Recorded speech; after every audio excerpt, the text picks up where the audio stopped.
Silêncio na cova do homem de aço. Aviões espetam seus narizes no aço dos edifícios da Paulista. Vidros voam pelo céu carregado. Chove sangue.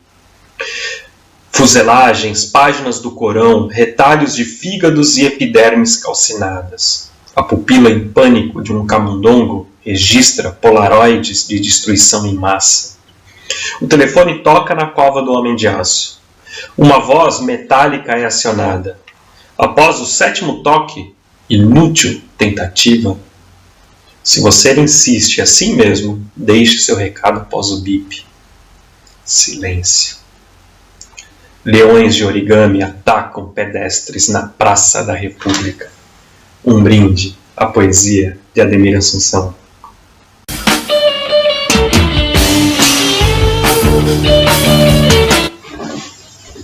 Bem-vindos à sala de leitura. Hoje tenho o prazer e a honra de ter aqui Ademir Assunção. Ademir, um brinde à sua poesia. Um brinde é nossa.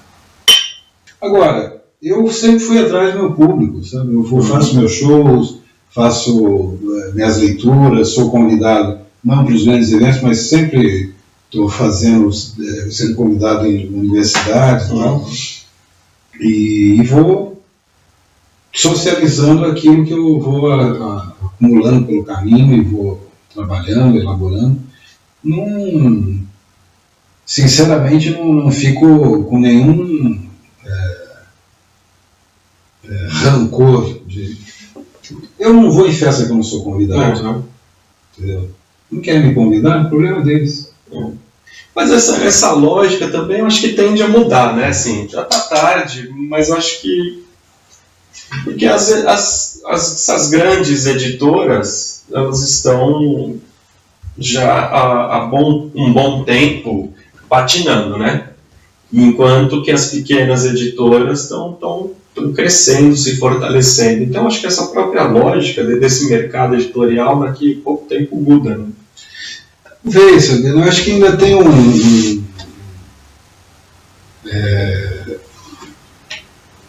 uma situação que as pequenas editoras enfrentam e que alguns editores, ou não sei, talvez todos estejam pensando, como enfrentar. Esse problema é o seguinte: não basta publicar o livro precisa circular, entendeu?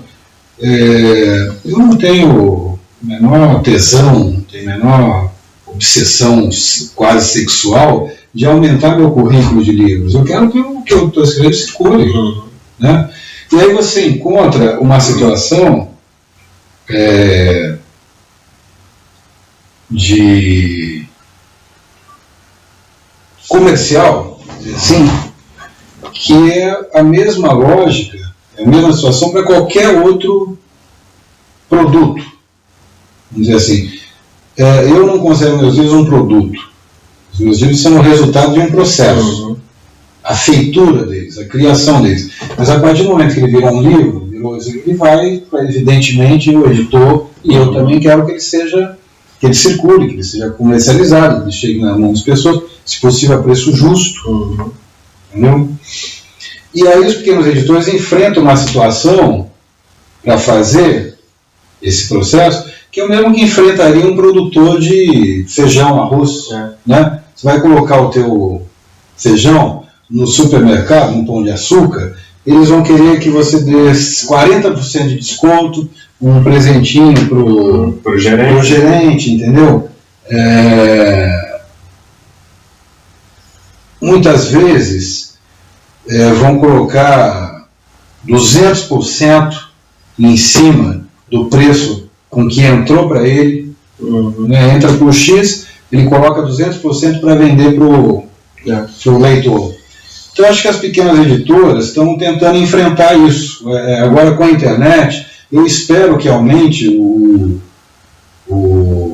a comercialização pela internet, porque é direta, né, entre digamos, o produtor, eu também não gosto da palavra consumidor, no nosso caso o leitor, a editora, o leitor, o autor, você pode fazer por um preço mais justo, inclusive. Eu acho o livro caro no Brasil. Caro mesmo. Então, se eliminando Eu não quero que acabe as livrarias, embora as grandes redes acabaram com as pequenas. Né? Como os grandes supermercados, se abrir um grande supermercado aqui no bairro, ele quebra todo o pequeno comércio. Tem que ter um equilíbrio dessas coisas. Bem que, assim, né, eu não sei a sua opinião, mas eu acho assim, que livrarias existem poucas. O que tem bastante são mercados de livro, né? Que a estrutura é a mesma, né? São gôndolas, vendedores que mal sabem o que você quer, assim, né? Então, isso é a situação que está dada nesse momento. E eu acho que as pequenas editoras estão enfrentando isso. Porque não basta, como eu disse, um livro ser publicado, ele precisa repercutir, sabe? Ele precisa. A gente tem também um ambiente adverso, que você lança um livro, não tem uma discussão em jornais como não tinha antes. Você entende? Então, essas coisas se diluem. Eu acho que tanto autores quanto editores pequenos, que a grande parte da melhor poesia brasileira hoje, não há a menor dúvida, passa pelas pequenas. Até porque as grandes editoras publicam 3, 4, 5 livros de poesia por ano. E normalmente publicam... Nem isso, né? Talvez nem isso. Publicam já os consagrados, a obra completa do Ferreira Goulart, do Manuel de Barros. Né? Quem são os poetas bons poetas, vivos, contemporâneos, estão publicando por grandes editoras? Muito poucos. Né? Então, isso não tem a menor dúvida. Melhor poesia, sabe, ela está sendo publicada pelas pequenas. Agora, como isso ser transformado em assumir significados, ainda é um problema que está se procurando, está tentando enfrentar a situação. Porque as coisas... Um livro, cara, um livro, um disco, ele é o que é. Um quadro do Van Gogh, ele é o que é, ele está ali. Mas ele precisa que pessoas deem significado a ele. Você entende? Aí ele passa a ser tratado como um organismo vivo, que vai se transformando, inclusive, nas leituras. O Van Gogh poderia ter desaparecido, por exemplo, sem que ninguém soubesse. Já imaginou? E quantos não desapareceram tão bons quanto o Van Gogh? No decorrer da história, né? Quantos desapareceram? Entendeu? Se perdeu. Então é preciso, a gente fala, por exemplo, da poesia concreta, mais uma vez, até um caso à parte, porque eles mesmos criaram uma massa crítica, perceberam que a resposta era ou antagônica ou violenta, sempre contrária. Eles mesmos criaram uma massa crítica muito forte, né? Agora, a gente pegar o tropicalismo, por exemplo. Claro, os discos foram feitos, né? Mas se não tivesse pessoas, críticos, poetas, outros artistas dando significado, pensando, refletindo sobre aquilo, o que seria o tropicalismo? Você entende? Seriam alguns discos dispersos que a gente identificaria, interessante, tal, mas em torno daquilo se criou todo um substrato de conhecimento, um cinema novo, o Teatro do Zé Celso. Essas coisas elas existem e elas vão ganhando significados a partir do momento que há uma reflexão sobre elas. Precisa de pensamento por trás ali, né? E eu acho que isso é um problema que a gente está enfrentando hoje, porque você não tem essas instâncias, tem na internet, né? Mas é tudo muito disperso. Né? A dispersão, essa quantidade é uma característica também da época que a gente está vivendo, né? Mas existem muitas coisas boas sendo feitas. Eu não sou daqueles que parece que falam que parece que tudo aconteceu no passado, né? A bossa nova, porra, a tropicália, a poesia concreta, o modernismo. Não, cara, as coisas continuam acontecendo. Em um outro momento, numa outra época, com outros problemas, e acho que os artistas, inclusive, precisam pensar sobre isso. Precisam refletir, como é que a gente vai fazer? Vai ficar só publicando livro e aumentando o seu currículo ali? Basta? É complicado mesmo, mas eu acho que a gente ainda está num momento de transição, né? Acho que a gente vai encontrar uma forma de lidar com isso. E Ademir, aí você publica esses 2 livros juntos, né? O Big Brother e o até lugar nenhum, que eles se encaixam aqui, né? Os dois foram publicados juntos, mas são livros completamente diferentes, né? O Big Brother, que é muito parecido, eu acho, uma linguagem muito parecida com A Voz do Ventríloco, só que numa estrutura um pouco mais macro, né? Que conta pra gente como você que foi pensar no Big Brother? No Big Brother foi mais radical ainda do que o Voz do Ventríloco, nesse sentido punk, vamos dizer assim, né? Eu quis ainda tornar ainda mais brutal, porque o que eu estava vendo nas ruas, tudo isso ligado a muitas coisas que a gente já falou, né? Esse mundo cada vez mais violento e tal, e eu quis construir esses poemas com essa argamassa. Então, acho interessante dizer que eu coloquei 2 métodos, usar essa palavra, para fazer esse livro. Um era o seguinte: estudo de xamanismo, tem muito de xamanismo nesse livro, às vezes de uma maneira mais identificável, às vezes de uma maneira subterrânea, ali embaixo do texto. E, assim como método, eu saía pela cidade, pegava um ônibus, ia para um trem, ou um metrô, ia para um bairro distante, descia e ficava caminhando, e observando, vendo as coisas, lixo acumulado em lugares, pessoas pobres, pessoas mais ou menos, os carros que elas usam. Fui algumas vezes para a Cracolândia, né? E não como um jornalista, eu não queria fazer um relato ali. Queria observar, queria ver as pessoas, conversei com algumas pessoas e joguei tudo isso nesse livro, sabe? Essas 2 coisas, muito inspirado em Rimbaud. O Rimbaud nas Illuminations, e principalmente na Estadia do Inferno, ou nos 2, que ele faz aquela prosa poética de um viajante, de uma pessoa se deslocando pelas cidades, pelos lugares e tentando transformar aquilo que está vendo, percebendo, em linguagem poética, no nosso caso, né? No meu caso. E foi isso. Eu acho que é um livro bem intencionalmente brutal, assim, para expor para as pessoas. Olha, talvez você não queira ver, mas tá aqui, ó.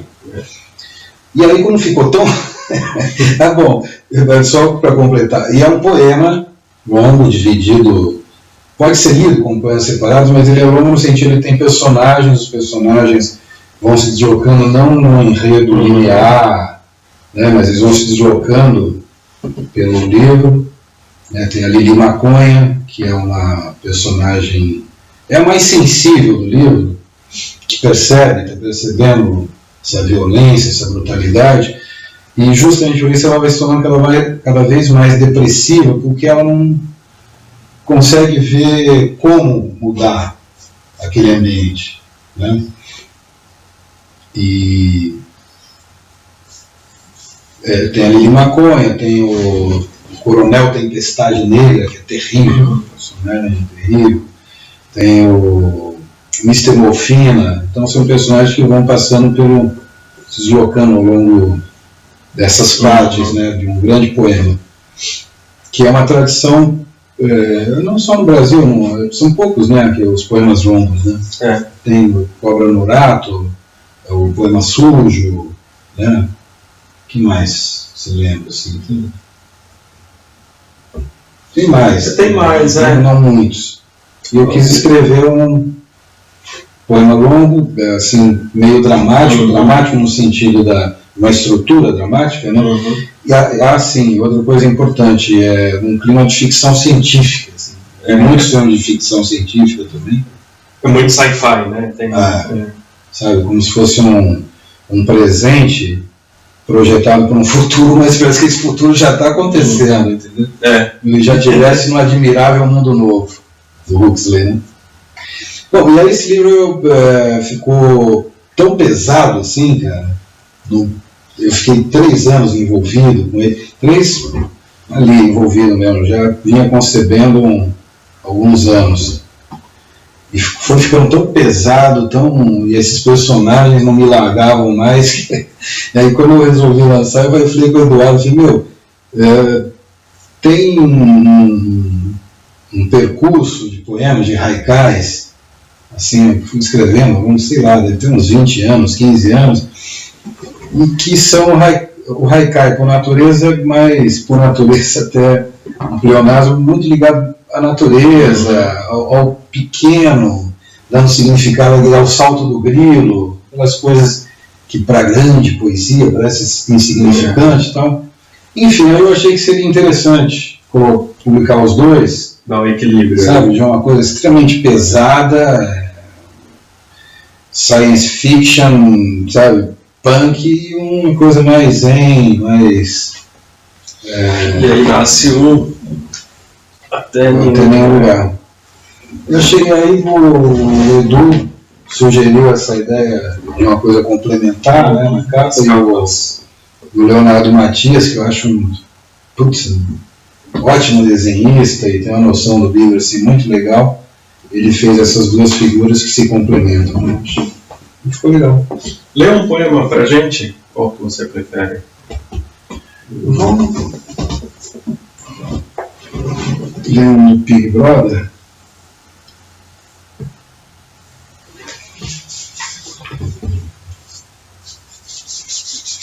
Eu vou ler um poema que é justamente da Lili Maconha, que assim, o livro é dividido em 7 partes, e cada uma das partes termina com um monólogo interior da Lili Maconha. Então, quer dizer, a persona da Lili Maconha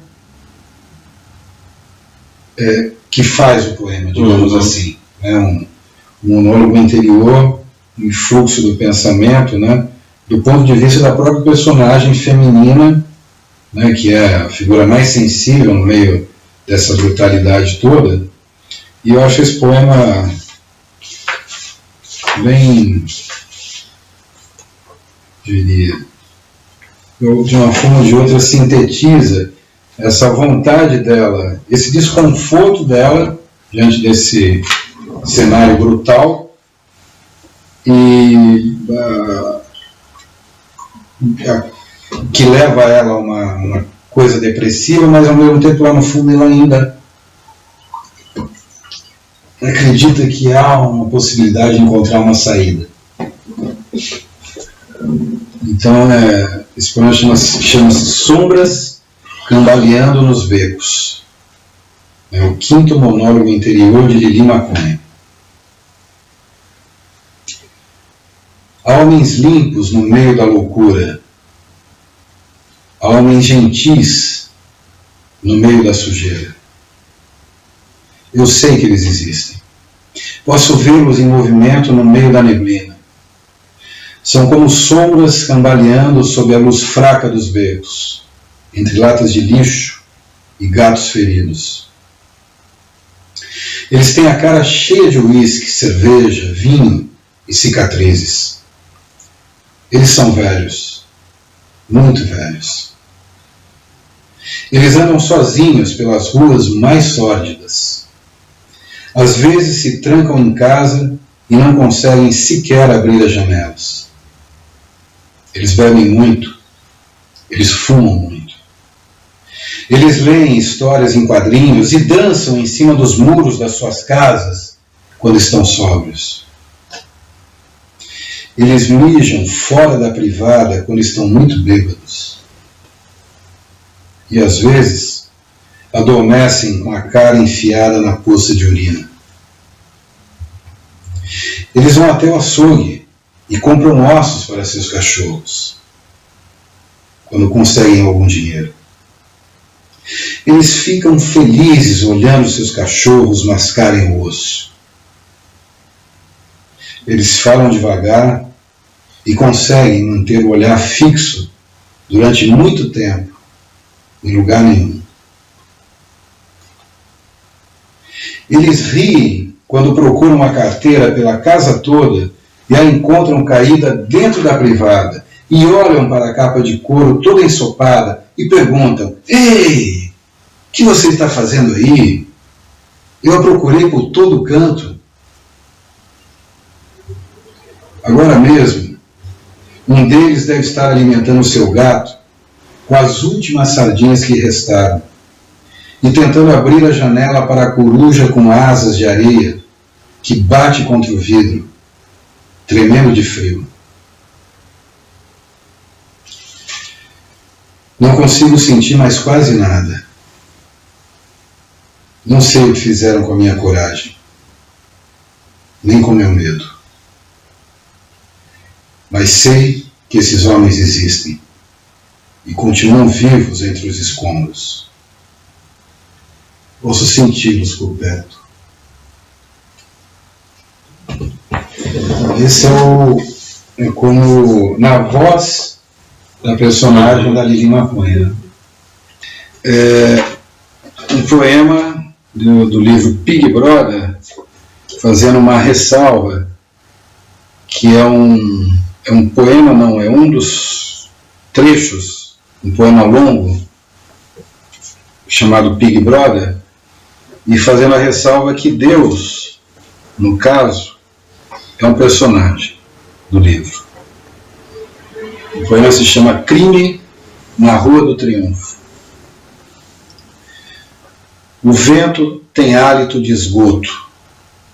O sol está cego. A senhora dos sonhos sussurra distúrbios mentais no ouvido dos adormecidos. O padre superstar amanheceu pendurado numa corda. Gemidos atravessam as vértebras do edifício fantasma. Mr. Morfina abre uma lata de sardinhas com as próprias unhas. Manchas vermelhas na camada de óleo. 7 demônios chicoteiam o bispo exorcista.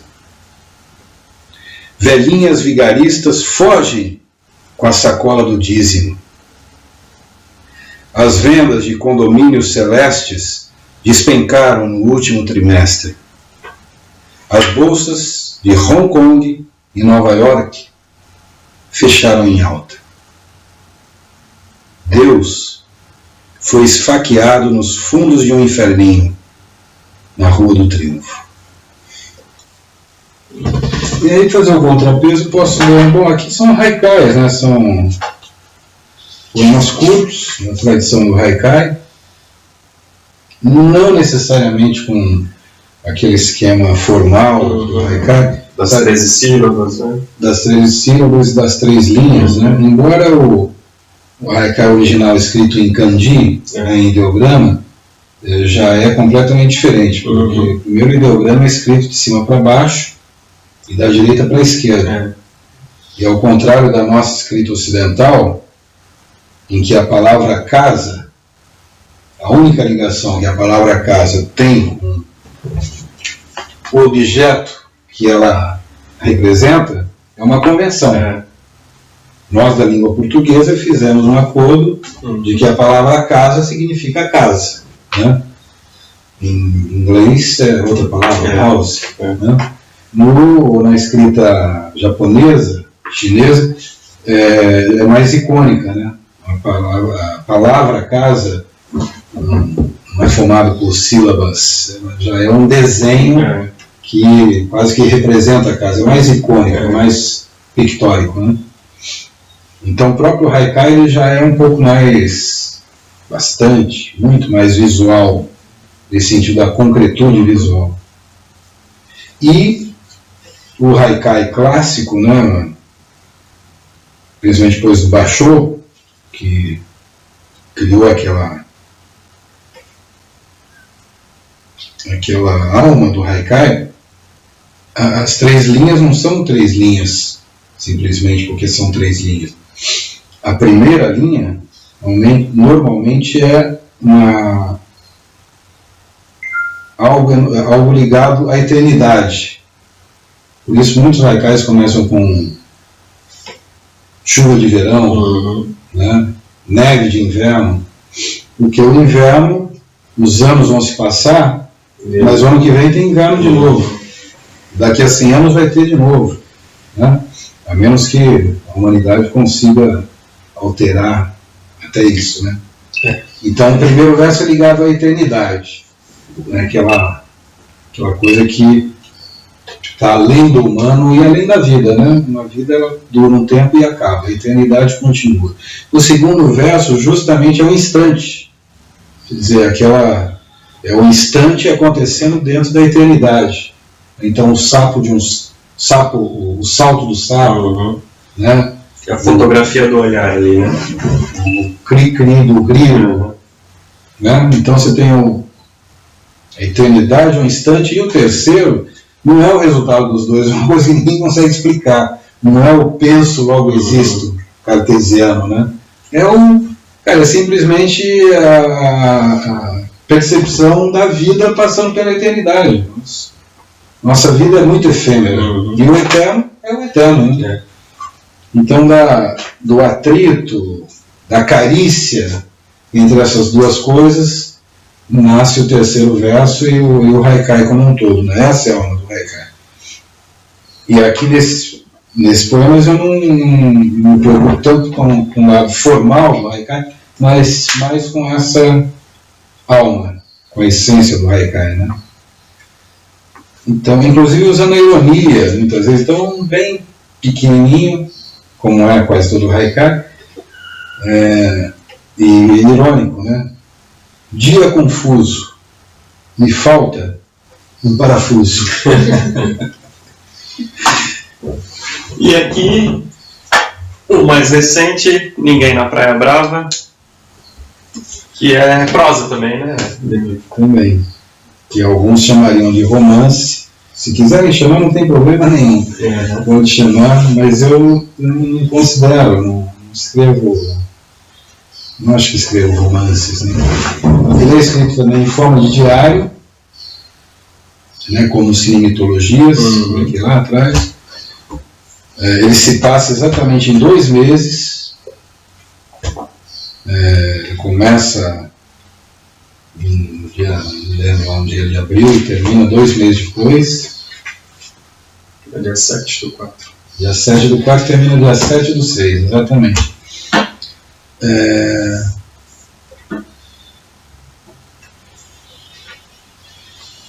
Tem uma história, um poeta cansado dos acontecimentos resolve pedir demissão do emprego e se isola numa praia para tentar fugir dos acontecimentos. Só que na praia ele percebe que os acontecimentos continuam acontecendo. Claro. Só que ele passa a perceber outros acontecimentos. Ele passa a perceber um grilo atravessando a sala e indo pousar lá em 2 volumes da Divina Comédia, que está lá no outro canto. E aí começam a acontecer coisas estranhas, né? Ele começa a escrever um diário. Então o livro é os bastidores, se a gente fosse chamar de um romance, os bastidores do romance. Seria o making-off. Aí eles começam a escrever um diário e chega um momento que ele... E tem um detalhe muito importante, antes da chegada desse momento, ele alugou uma casa na praia, e o forro da casa está cheio de morcegos. E os morcegos saem no começo da noite e voltam no meio da noite. E começam a se arrastar pelo forro e não conseguem dormir. Um fato banal, né? Bom, aí ele está escrevendo o diário, incomodado pelos morcegos, ele resolve transformar esse diário num romance. Com a ideia de que esse romance faça muito sucesso, seja publicado em várias línguas, seja traduzido para o inglês, seja adaptado para o cinema, de preferência dirigido pelo Coppola, pelo Champagne ou pelo Clint Eastwood, ganha um Oscar de melhor roteiro adaptado, ele ganha muito dinheiro e possa comprar uma casa na praia sem morcegos no teto. E aí o livro é isso. E aí vão entrando pessoas. Sim, aí ele resolve chamar o Kurt Vonnegut, escritor americano, autor de vários livros, entre eles O Matadouro 5, que é um livro ao qual ninguém na Praia Brava se refere o tempo todo. Ele chama o Kurt Vonnegut para ser o narrador do livro, do romance que ele está escrevendo. E junto com o Kurt Vonnegut ele traz o Billy Pilgrim, que é o personagem principal do Matadouro 5, que é o livro do Kurt Vonnegut. O Billy Pilgrim, ele tem uma capacidade ou um defeito, depende da ótica que quiser utilizar, de se deslocar no tempo e no espaço.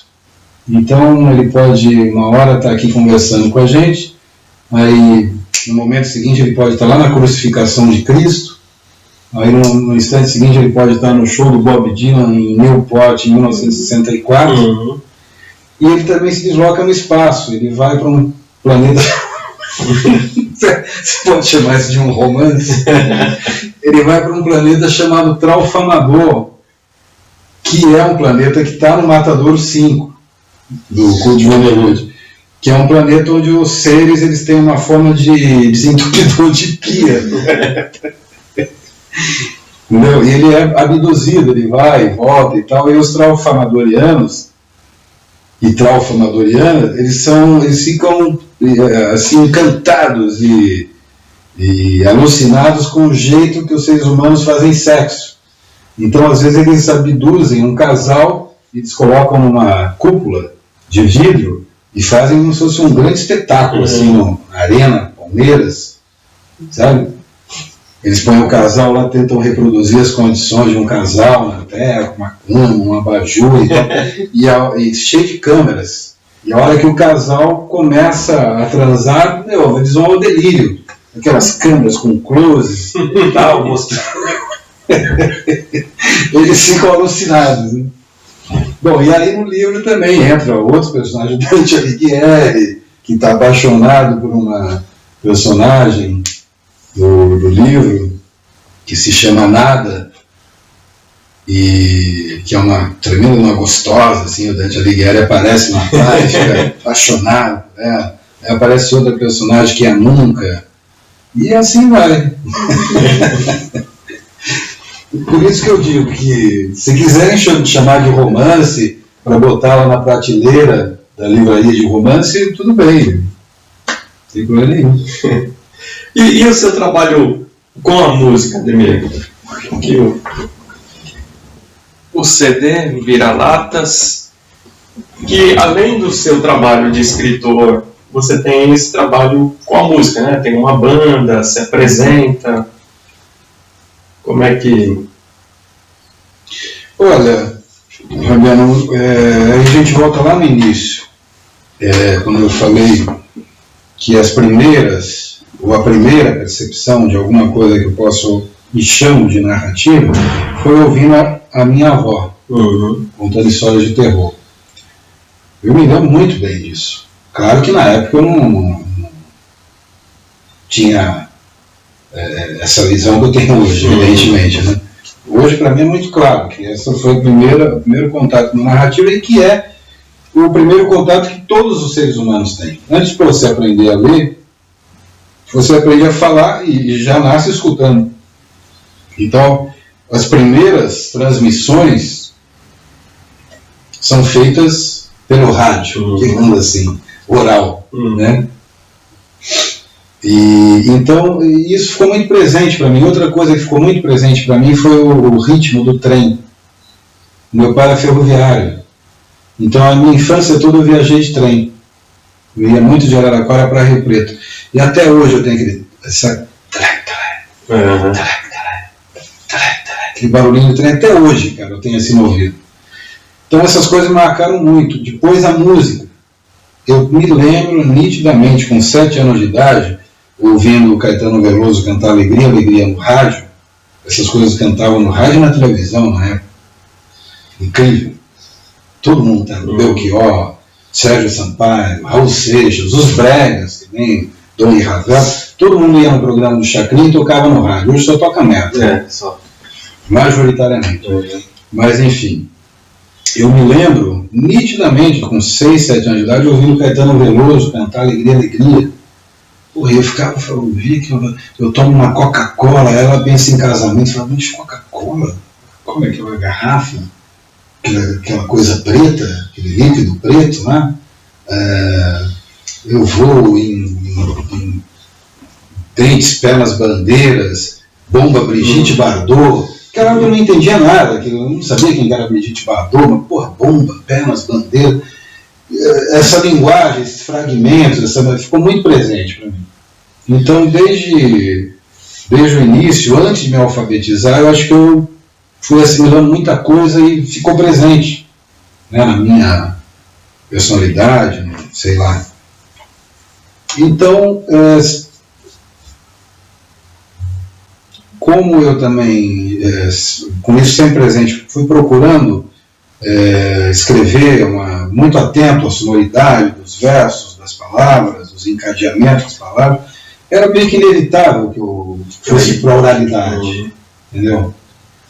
E aí tive um primeiro trabalho com o Madan, violonista, e com o Ricardo Garcia, percussionista. A gente gravou um CD chamado Rebelião na Zona Fantasma, que eu nunca tive a aspiração de ser cantor, eu queria entoar os poemas, queria continuar sendo um poeta, entendeu? Mas está ali entoando os poemas oralmente e com aquela linguagem musical que também não fosse só um fundo musical. Vi alguém tocando lá e eu falando os poemas, abrir o livro e ficar lendo. Eu queria que fosse uma coisa uma simbiose, quase como o rap faz, mas com a linguagem particular do rap, né? Eu queria aquilo. Não quero ser cantor e também não quero abrir o livro e ficar lendo e os músicos fazendo fundo musical. E depois fiz várias apresentações com o Ricardo e o Madan, e depois montei a banda Fracasso da Raça, com o Marcelo Watanabe, guitarrista, toca cavaquinho, toca vários instrumentos de corda, o Caio Góes, contrabaixista, baixo elétrico, e o Caio Doione, baterista. E a gente foi montando um novo repertório, chegou mais perto do que eu sempre quis, que era blues, pegada de blues e rock and roll, né? E aí a gente gravou o Vira-Latas de Córdoba. A gente gravou e apresentou, continua apresentando no palco, né, que eu gosto muito disso. E não faço isso para ampliar o público da poesia. Muita gente me pergunta, para ampliar? Não, porque são caminhos que eu fui traçando, que eu fui trilhando, entendeu? E a poesia oral é ancestral. A poesia ela nasce na oralidade, não no livro. E com a música, né? Se a gente pensar nos trovadores, né? A poesia e música tem ligação desse. E eu acho que é uma experiência. Nem todo poeta tem. Muita gente é mais inibido, né? Trabalha em outras áreas, né? Não está tão preocupado com a sonoridade. Enfim, não estou dizendo que é um caminho que todo mundo deva trilhar, mas eu acho que é muito interessante para o poeta se apresentar para o público, sabe? Porque quando você está se apresentando, você percebe pelos olhares, pelo comportamento, o efeito que está causando. É completamente diferente a leitura silenciosa. Você está lendo aqui meu livro, vocês podem estar lendo para um lendo para o outro, mas você não está tendo essa experiência do criador vendo isso acontecer, sabe? E isso é muito bacana, a gente pensar na experiência dos índios, dos sonhadores, das narrativas que são ditas em volta da fogueira, né? Na poesia antiga, dos gregos, dos africanos. Nessa oralidade ela era feita ali no calor de alguém falando, entoando e as pessoas ouvindo. E essa experiência é muito bacana. É um encontro, né? E a coisa acontecendo ali, ó, naquele momento, por mais que o texto seja o mesmo, sempre está, o momento altera alguma coisa, o teu tom de voz, sabe, o teu gesto, a tua... E a própria carga diária, né? Assim, dependendo, né, como você está naquele dia, né? Deve ser interessante mesmo. Assim. É muito interessante, eu recomendo. Bom, é isso, Ademir. Eu sei que a gente tem papo para ficar mais 2, mais 4 horas falando aqui. Mas gostaria de agradecer a sua presença e um brinde à sua poesia. A poesia de todos nós, cara. Eu acho, assim, uma poesia, a poesia, assim como qualquer outra arte, a música, a canção, né, com música e letra, o cinema, né, é um tecido que é tecido por muita gente. Uhum. E para todos. Entende? Então, as coisas vão chegando no mundo, tomando forma no mundo, novos livros, novos filmes, novas vidas, né? E vão se desdobrando em outros significados, elas vão se roçando com outras vidas, às vezes vão atritando, né? E tudo isso vai gerando novos significados. E eu acho que a arte é uma das ferramentas que a humanidade tem muito fortes para gerar novos significados para a vida, não para a morte. Talvez até para a morte. Quem sabe? Quem sabe, né? Mas se causar também, se tiver isso, também já vai tornar a vida melhor, né? Se você traz um significado novo para a morte, você passa a viver melhor também, né? Você passa a, talvez, compreender melhor a própria vida, compreendendo a morte. É isso.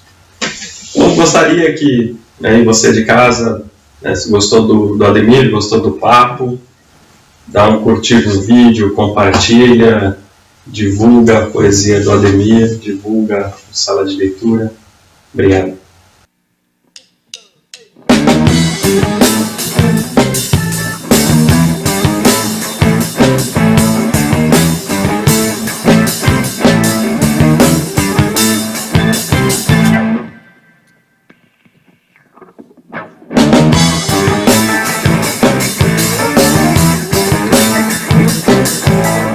O poeta, um ente otário, doente, sem dinheiro, um falsário,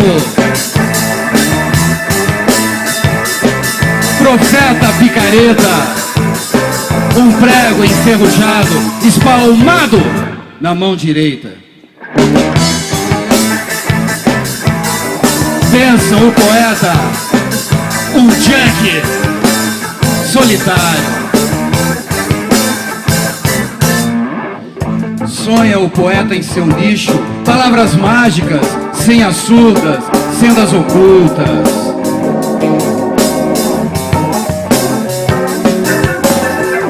Risca um risco no disco, cisca um cisco preto no mármore preto e cata iguarias no lixo.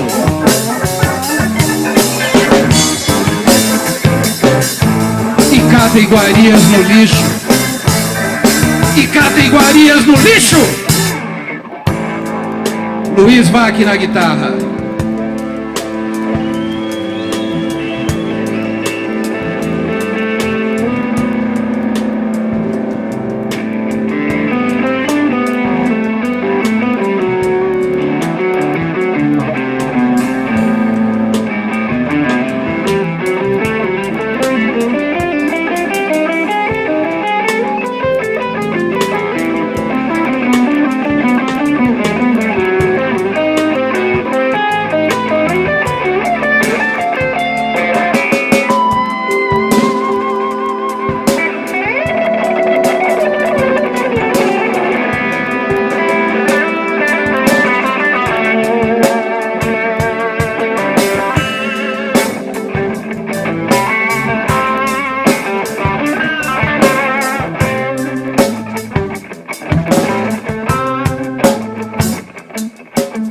Tudo que cala, sutil, caqui, cabala, trinos de tons no poente, espelho, serpente, pente.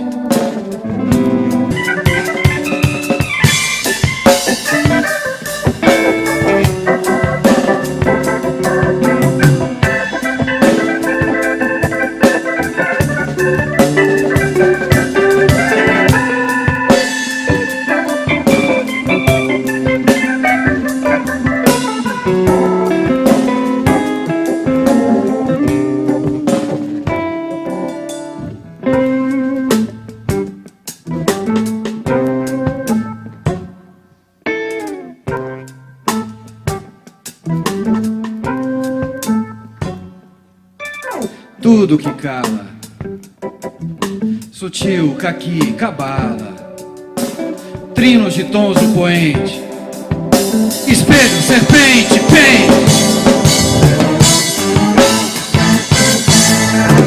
Perceber, cara pálida, nessa pele de afara, meu código Morse, meu corte rende.